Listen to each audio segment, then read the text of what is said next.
The landing was awesome, and getting out of the plane and even going through the customs and that.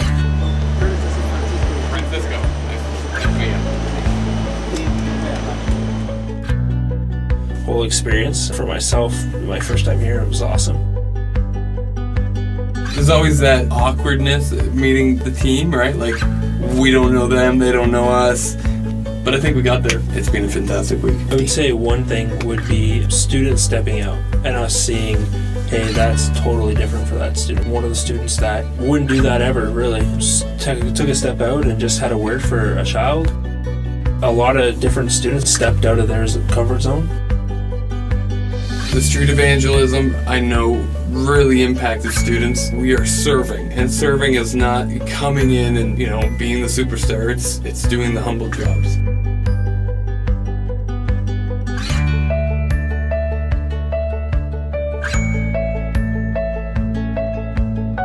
To have a life model of this is how we serve, and serve well, and serve with integrity and excellence. No matter what your gifts are, or what you kind of cling to as your strength, you're gonna do it on the trip, and you're gonna experience it. Things that are outside your comfort zone, you're gonna have to step out in them.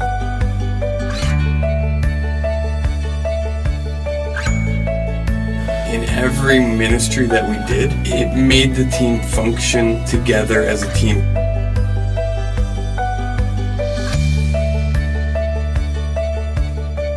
We're coming back next year. Pastor Ben's going to be leading the team. We committed to 3 years. We just really felt value in a longer-term relationship. I think that was really showing this trip. The team that was coming back was just anticipating seeing people and re-engaging. And we had people weeping in the airport when we were leaving last year.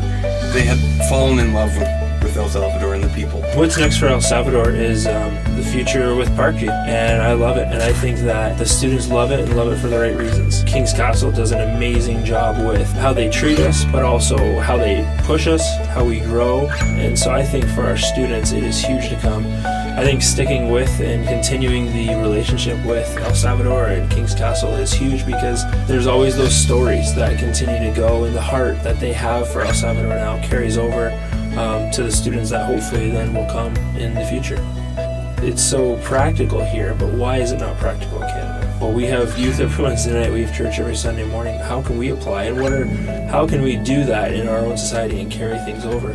I think when it comes to missions and youth teams, the value of getting them here and the cost associated is so small compared to what happens in students' lives. The cost is nothing compared to what is happening in the heart. You can't put a cost on what's gone on here and what our students have grasped and are bringing back with them now. There was one when I was young who knew my heart, he knew my sorrow, he held my hand, and he led me to trust.